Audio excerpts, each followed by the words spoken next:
Bienvenue, merci de nous rejoindre. Voici les titres que nous allons développer au cours de ce journal.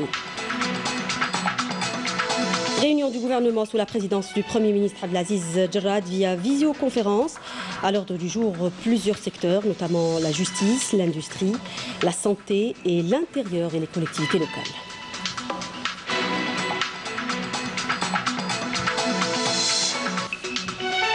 En visite depuis hier en Russie, le ministre des Affaires étrangères Sabri Boukadoum a eu des entretiens avec son homologue russe Sergueï Lavrov. Les deux ministres ont animé une conférence de presse axée essentiellement sur la situation en Libye. Les détails dans ce journal. 594 nouveaux cas confirmés de coronavirus et 11 décès. C'est le bilan enregistré ces dernières 24 heures en Algérie. On y revient dans cette édition. Les opérations de rapatriement de nos compatriotes bloqués à l'étranger se poursuivent. Plusieurs vols de la compagnie d'Air Algérie ont atterri à Tlemcen, mais aussi à Oran, en provenance de la France. On suivra également dans ce journal un reportage sur la mobilisation de nos représentations diplomatiques et consulaires pour l'encadrement du rapatriement, notamment à Paris.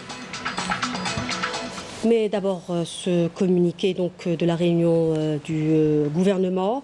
Le Premier ministre, M. Abdelaziz Jarrad, a présidé ce mercredi 22 juillet une réunion du gouvernement par visioconférence consacrée notamment à l'examen d'un avant-projet de loi relatif au secteur de la justice, l'examen d'un projet de décret relatif au secteur de la poste et des télécommunications, l'examen de 3 projets de décret exécutif relatifs au secteur de l'industrie, l'exposé du ministre délégué auprès du Premier ministre chargé de prospective relative au rapport portant sur l'évaluation des incidences causées par la pandémie du coronavirus, l'examen d'un marché de gré à gré simple relatif à la construction d'un centre anti-cancer dans la wilaya de Djelfa. Vous aurez donc plus de détails dans nos prochaines éditions. Et je vous propose à présent d'écouter la déclaration du ministre de la Communication, porte-parole du gouvernement.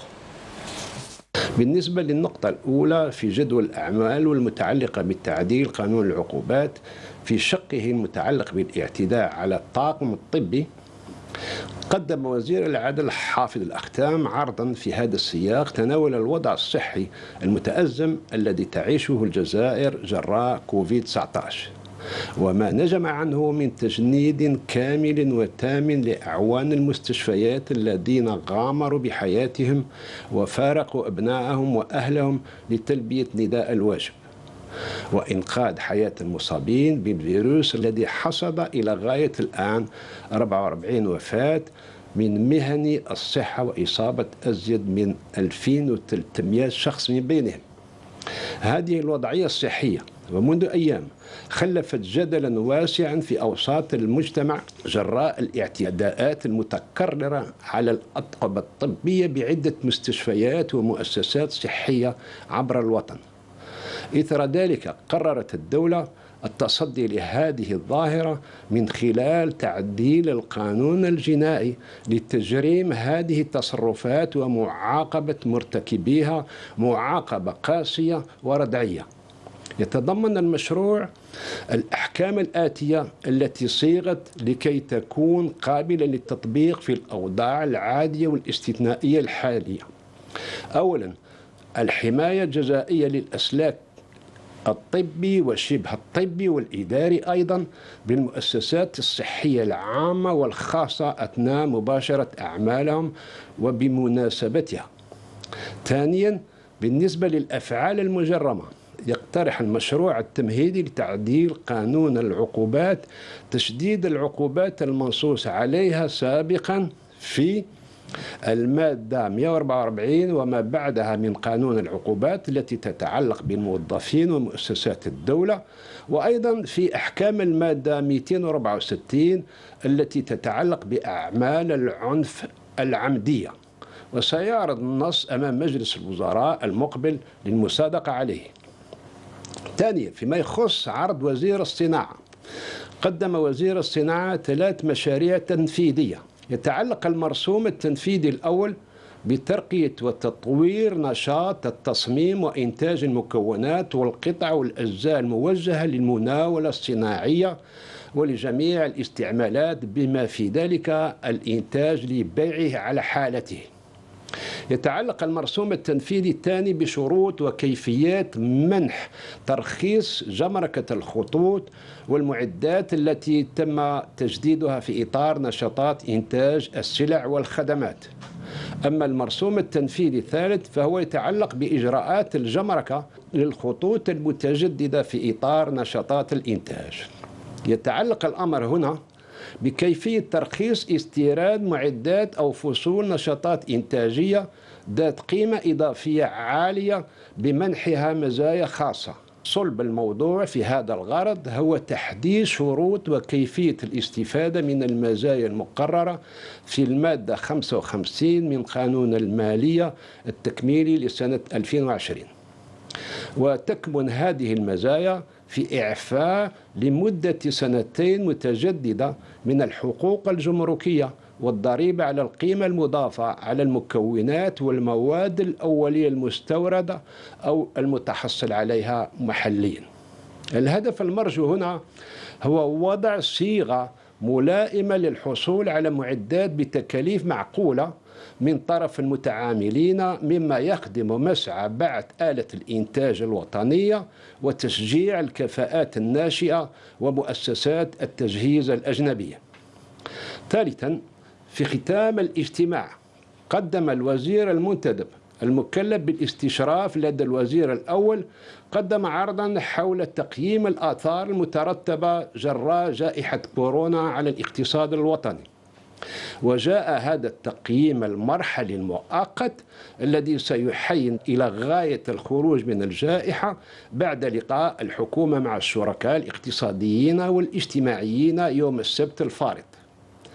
وتؤكد الوثيقة على الصعوبات التي تمر بها قطاعات عدة على غرار قطاع نقل البضائع والمسافرين، وأيضا قطاع السياحة والصناعات التقليدية والحرف وقطاعات أخرى. للتذكير، جندت إدارة آثار الجائحة موارد استثنائية ونتج عنها إنفاق إضافي لتغطية المجالات الرئيسية، وهي كالتالي: زيادة الإنفاق الصحي، دعم العمال والمجموعات الضعيفة، دعم القطاعات الاقتصادية الأكثر تضرراً، وتغطية الضمانات المصرفية الجديدة وتسهيلات القروض لصالح المؤسسات الصغيرة والمتوسطة. كما هو الحال في بلادنا، ووفقا لتوقعات البنك العالمي سينخفض الناتج الداخلي الخام العالمي بنسبة 5.2% هذه السنة، وهو ما يمثل أشد ركود اقتصادي منذ الحرب العالمية الثانية. يتعلق الأمر أيضا بمجموعة اقتصاديات الأسواق النامية والناشئة بما فيها الجزائر. أخيرا، قدم وزير الداخلية والجماعات المحلية والتهيئة العمرانية قدم إجراءات التسريع لإنشاء مركز لمكافحة السرطان بسعة 120 سرير بولاية الجلفة.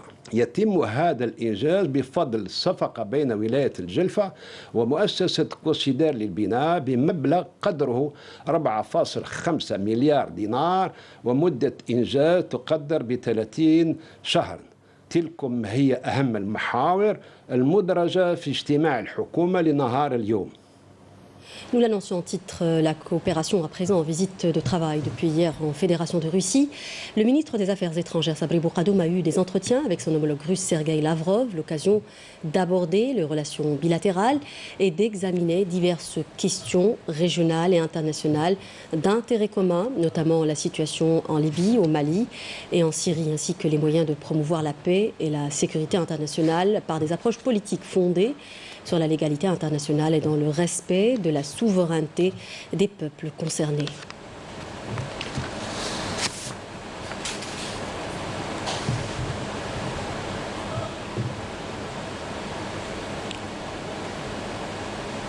Le ministre des Affaires étrangères Sabri Bourgadoum et son homologue russe Sergueï Lavrov ont animé conjointement une conférence de presse au cours de laquelle le chef de la diplomatie algérienne a affirmé que les chars et les canons ne pouvaient être une solution à la crise libyenne, qui doit plutôt être réglée par le dialogue et le retour à la table des négociations. Le chef de la diplomatie russe Sergueï Lavrov a appelé à un cessez-le-feu immédiat et à la suspension de tous les combats en Libye. C'est un sujet signé à la Ouf Hamouch. Regardez. Le ministre des Affaires étrangères Sabri Boukhadoum a déclaré à Moscou lors d'une conférence de presse conjointe avec son homologue russe Sergueï Lavrov que l'Algérie s'employait à éviter toute escalade militaire en Libye, œuvrant ainsi pour une solution politique. Boukhadoum s'est notamment félicité du soutien de la Russie aux efforts des pays voisins pour résoudre la crise libyenne et ouvert un dialogue dès le début de l'année en cours avec les 6 pays voisins de la Libye. Rappelons l'initiative de l'Algérie qui a tenu des réunions avec la Tunisie et l'Égypte.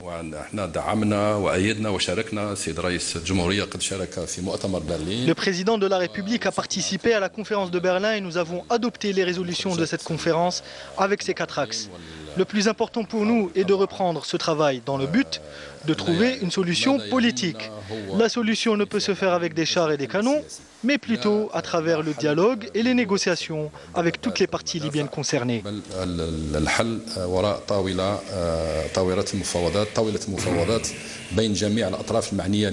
Dans le même contexte, Sabri Boukhadoum a indiqué que l'Algérie s'attelait actuellement à l'élimination de toute cause menant à l'escalade militaire en Libye et qu'elle poursuivra cette action en tentant d'en convaincre toutes les parties, d'autant que l'Algérie est convaincue que la solution en Libye n'est pas militaire mais plutôt politique. Selon le ministre, la position algérienne émane de sa conviction d'un avenir commun entre la Libye et son voisinage.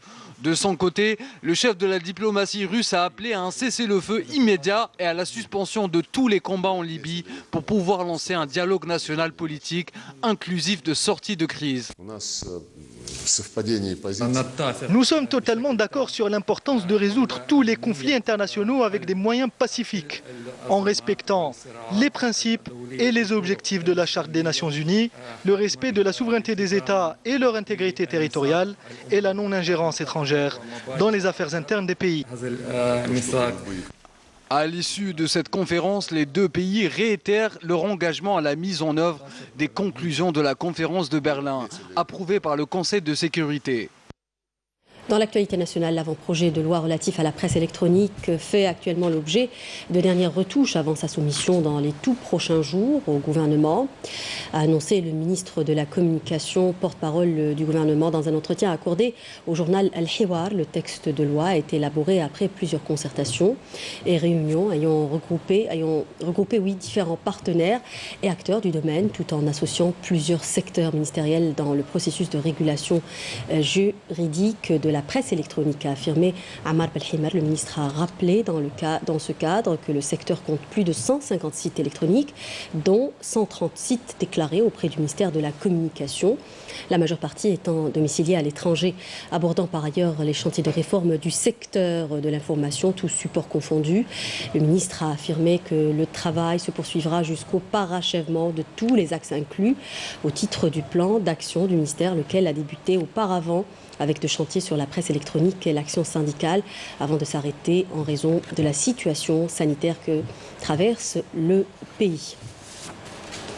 Et au sujet de l'année universitaire, une cellule centrale chargée de la gestion de la fin d'année universitaire en cours et de la préparation de la prochaine rentrée 2020-2021 a été installée aujourd'hui au siège du ministère de l'Enseignement supérieur et de la Recherche scientifique. Présidant la cérémonie d'installation, le ministre de l'Enseignement supérieur et de la Recherche scientifique, Abdelbaki Benziane, a affirmé que les missions de cette cellule consistaient notamment à assurer la coordination et la concertation avec tous les acteurs du secteur afin de prendre les décisions idoines pour achever l'année universitaire en cours et préparer la prochaine rentrée en fonction de l'évolution de la situation pandémique, tenant compte de la spécificité de chaque région et université. Rappelant qu'à l'issue de cette rencontre et concertation tenue avec des représentants des organisations estudiantines, le syndicat national des enseignants-chercheurs et le syndicat national des professeurs hospitaliers universitaires, au sujet du sort de l'année universitaire et le début de la prochaine rentrée sociale, il a été décidé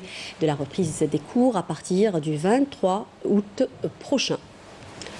Et enseignement toujours, et cette fois-ci avec le ministère de l'Éducation nationale, qui a dévoilé aujourd'hui le protocole spécial approuvé par le comité scientifique de suivi de l'évolution de la Covid-19, un protocole portant mesures de prévention à mettre en place au sein des centres de déroulement des examens du brevet d'enseignement BEM et du baccalauréat session 2020, élaboré par des experts et des professionnels. Ce protocole prévoit la désignation d'un chef adjoint dans chaque centre de déroulement pour s'occuper s'occuper de l'aspect préventif et sanitaire durant la période des examens du BEM et du bac prévus en septembre prochain. Le protocole prévoit entre autres la stérilisation, la désinfection de toutes les structures relevant du centre de déroulement des examens avant son ouverture et la fermeture des locaux et structures non exploitées tout en s'assurant de la disponibilité des fournitures médicales nécessaires et de la désinfection des bâches à eau. Pour ce qui est des mesures préventives à l'intérieur des classes, le document fait état d'une disposition des tables et chaises de manière à assurer le respect de la distanciation tout en s'assurant de la disponibilité de masques, de thermomètres à infrarouge portatifs. Le document exige également de mettre les solutions hydroalcooliques en quantité suffisante à l'entrée du centre et en salle de travail, à la portée aussi bien des candidats que des encadreurs, avec la nécessité de mettre à disposition l'eau et le savon liquide dans les sanitaires et les structures de santé.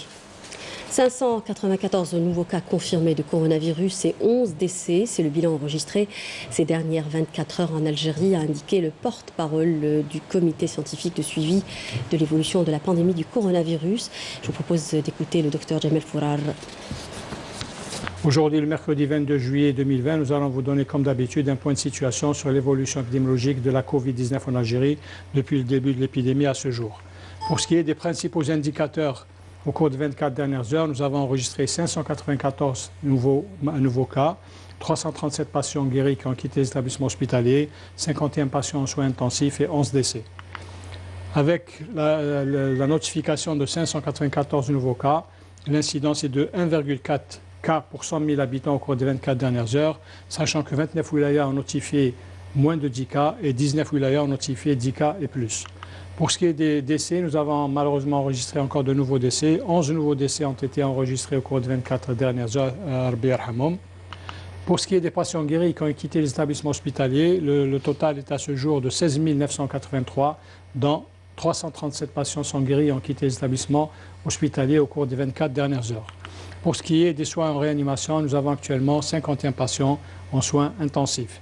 Et comme d'habitude, nous exhortons notre population à rester vigilante, à faire attention, à se protéger, à protéger leur famille et la société, de respecter pleinement les mesures barrières, les mesures de prévention, notamment la distanciation sociale et le port obligatoire du masque de protection. Et n'oublions pas de protéger nos aînés, essentiellement ceux qui ont une pathologie chronique.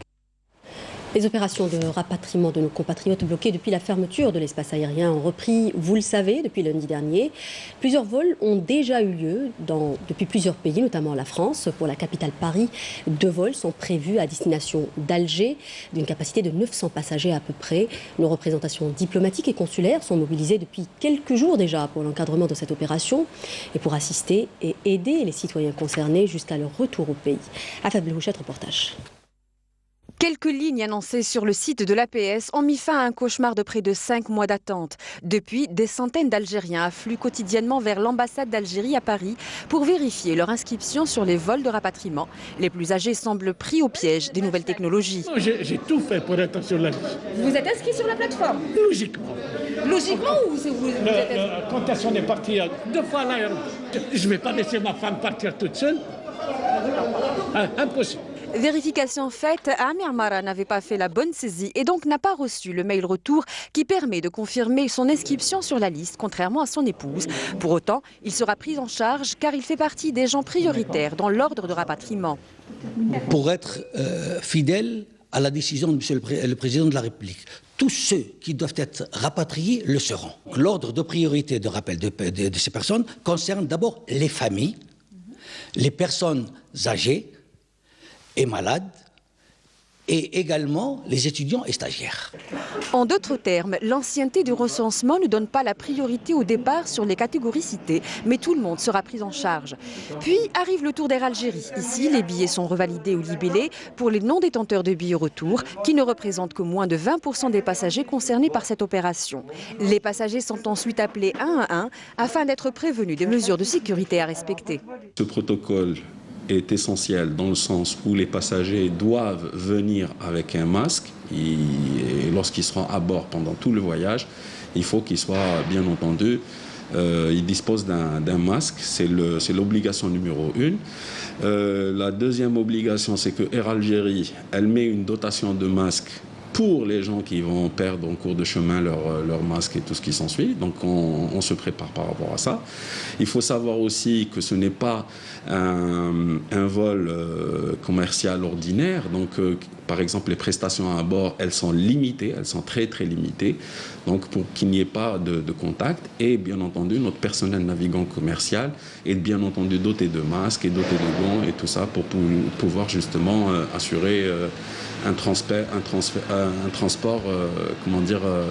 qui répond aux normes. De même, les accompagnateurs ne sont pas admis à l'aéroport, sauf pour les mineurs et les personnes à mobilité réduite. Pour rappel, les autorités ont promis de prévoir autant de vols que nécessaire pour le rapatriement de l'ensemble des ressortissants algériens non résidents. Rapatriement toujours en provenance de la France aussi. Dans la soirée d'hier, 2 vols d'Air Algérie ont atterri à l'aéroport Msali El-Hadj de Tlemcen. Les citoyens rapatriés séjournent au titre de confinement à l'hôtel Renaissance et sont pris en charge dans de bonnes conditions et encadrés par une équipe médicale et de psychologues, nous dit Nessima Mloul dans ce papier. Ils étaient 240 passagers à bord de ces 2 vols en provenance de la France à être rapatriés après avoir passé plus de 4 mois loin de leur famille et proches. On est bien arrivés, c'est vraiment la galère, mais alhamdoulilah, les pour venir. On est bloqué depuis mars, ça fait 6 mois. Mais alhamdoulilah. Tout s'est bien passé et on est surtout bien arrivé. Toutes les conditions ont été réunies pour la bonne prise en charge de nos compatriotes qui ont été hébergés dans un des hôtels de la ville de Tlemcen, où tous les moyens humains et matériels seront déployés durant leur confinement, notamment la prise en charge médicale.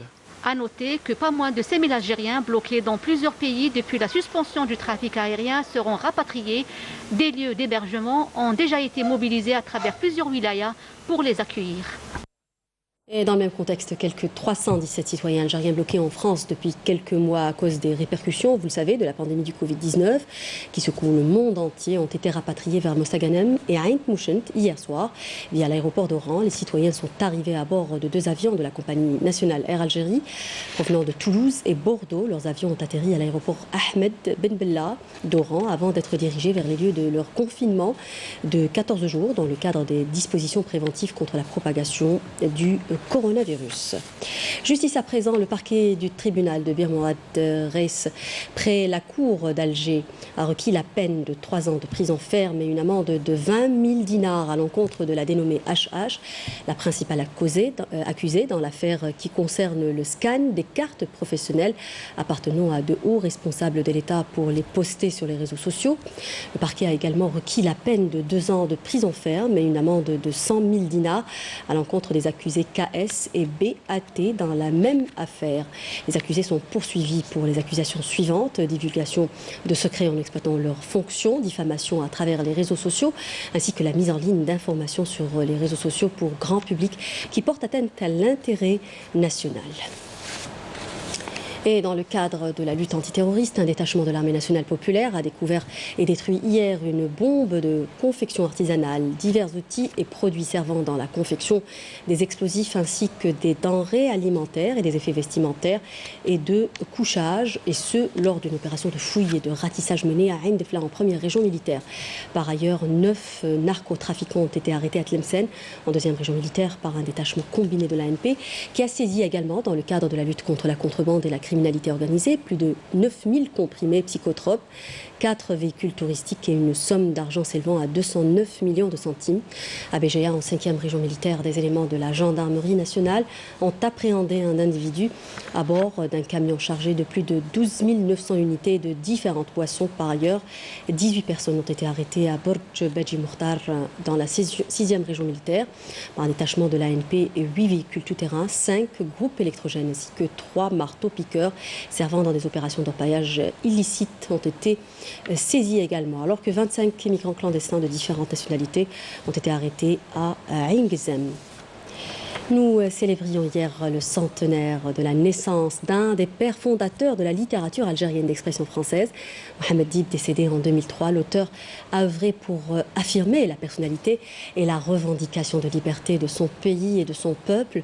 La Grande Maison ou encore L'incendie sont des œuvres qui ont brossé le tableau de la vie de l'Algérien marginalisé et noyé par la misère et les affres du colonialisme, nous dit Nassima Imloul. Évocation. Il y a de cela 100 ans, venait au monde Mohamed Dib un jour du 21 juillet de l'année 1920 à Tlemcen. L'auteur prolifique fait son entrée dans le champ littéraire à l'âge de 32 ans, en publiant coup sur coup La Grande Maison en 52, L'incendie en 54 et Le métier à tisser en 57. Une trilogie qui suffira à brosser le tableau de la vie de l'Algérien marginalisé et noyé par la misère et les affres du colonialisme. الله يعطيك غمه في فراشك علاش قبلتي تجي لعندي علاش ما قعدتيش في دارو vous êtes payé pour faire du mal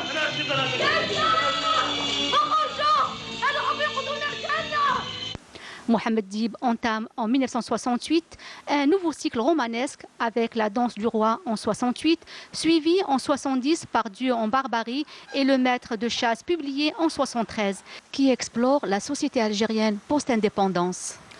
L'auteur gagne encore en notoriété auprès du grand public algérien avec l'adaptation par la télévision de La Grande Maison et de L'Incendie en feuilleton intitulé Al-Harir, réalisé en 1972 par Moustapha Badia. J'ai changé de ton, mais cette manière réaliste d'écrire, je l'avais expérimentée, si je puis dire, dans 7 livres. Au 8e, il m'a semblé indispensable d'élargir l'horizon, mon horizon littéraire, et un approfondissement de la méditation, introduire une dimension poétique qui me semblait nécessaire et que le cadre algérien favorise. Son œuvre continue de s'enrichir avec des textes pour le théâtre comme Mille Hurra pour une gueuse, présenté au Festival du théâtre d'Avignon en France, ou le récit poétique L'aube d'Ismaïl en 1996, adapté récemment sur les planches. Disparu en 2003 à l'âge de 82 ans, Mohamed Dib aura laissé une œuvre considérée comme la plus importante de la production algérienne en langue française. وأرادوا أن يجعلوه هكذا بقوة النار والحديد. شعب تألم من وضعيته ولكنه لم ييأس من أن يرى في الأفق بزوغ فجر الحرية. Et avec ces images qui ont bercé notre enfance, nous arrivons à la fin de ce journal. Merci de nous avoir prêté attention. N'oubliez pas de nous rejoindre sur les réseaux sociaux. Je vous donne rendez-vous la semaine prochaine. Au revoir.